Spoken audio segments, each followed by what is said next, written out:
Guilherme de Orange, casado com Maria Stuart, será convidado a ocupar o trono inglês. Em troca, ele vai garantir que o anglicanismo seja a religião oficial da Inglaterra. Esse momento é chamado de Revolução Gloriosa. Preste atenção no quadro. Revolução Gloriosa, 1688, Bill of Rights, Declaração dos Direitos, vitória da burguesia capitalista e adoção da monarquia parlamentar. Bill of Rights, Declaração dos Direitos. Isso quer dizer o seguinte: o rei perde seus poderes. Na verdade, quem passa a ser o poder político dominante não é mais a monarquia, e sim o parlamento. Monarquia parlamentar. Tem rei, mas o rei não manda mais como mandava antes. E isso representa uma vitória da burguesia. A partir daí, a burguesia ocupa o aparelho do Estado inglês, facilitando o desenvolvimento capitalista.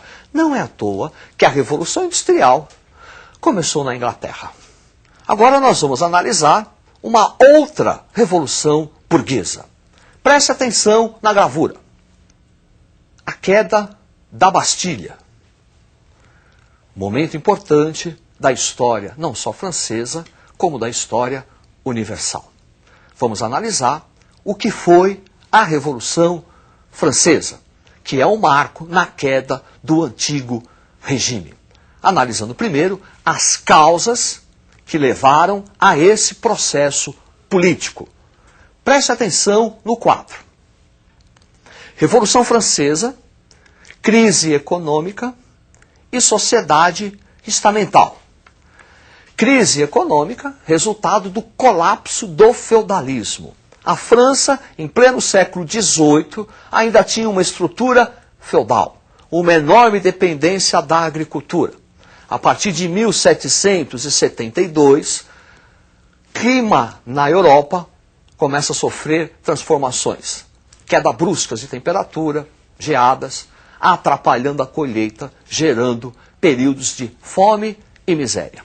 Sociedade estamental, ainda um traço do feudalismo.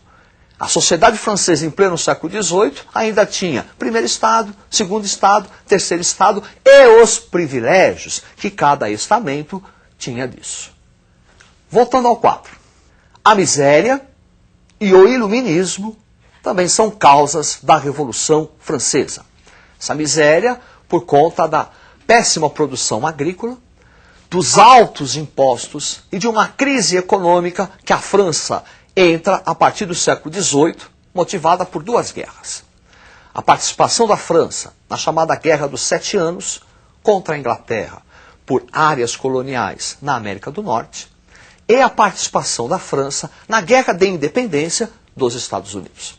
Esses dois conflitos vão contribuir para aumentar a crise econômica, que passa a se transformar em crise financeira.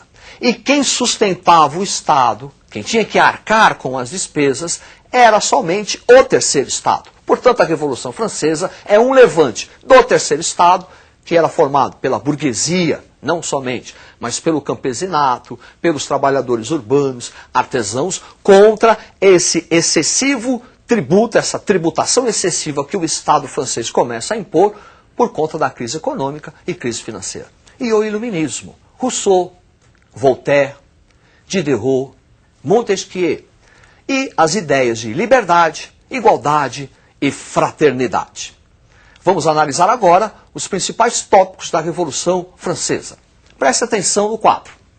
Processo revolucionário da França começou primeiro com uma revolta aristocrática, depois revolta burguesa, depois o processo revolta popular e também revolta camponesa. Quer dizer, a Revolução Francesa, ela foi patrocinada pela burguesia, mas a burguesia não conduziu o processo em escala integral. Primeiro nós tivemos uma revolta da nobreza contra o rei, Assembleia dos Notáveis, para não pagar os impostos. O Estado francês, necessitando de recursos para sair da crise financeira, convocou os Estados Gerais para a discussão dos impostos. Nesses estados gerais, a burguesia inicia o processo. Nesse processo é chamado de Assembleia Nacional, que vai transformar a França numa monarquia constitucional. Preste atenção no quadro. Assembleia Nacional, o grande medo e a Declaração dos Direitos do Homem e do Cidadão. Grande medo é a revolta dos camponeses no início da Revolução Francesa, saqueando castelos, invadindo propriedades e matando muitos nobres. E Declaração dos Direitos do Homem e do Cidadão, que procurou eliminar os privilégios de nascimento. Todo homem agora é livre e igual perante as leis. Segundo o processo da Revolução Francesa, Convenção Nacional. Preste atenção no quadro. Convenção Nacional, Tribunal Revolucionário, a Corte de Salvação Pública e decretado o fim da escravidão nas colônias francesas. A Convenção Nacional é a verdadeira fase revolucionária da Revolução Francesa. É a época de Robespierre, Mirabeau, Danton, Marat. É a época dos jacobinos. É a época da guilhotina, também chamada fase do terror. E o primeiro a conhecer a guilhotina será o próprio rei Luís XVI.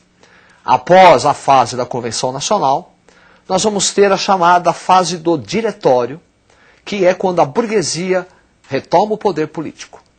Durante o diretório, grave crise econômica, grave crise política, corrupção e o retorno do grande medo.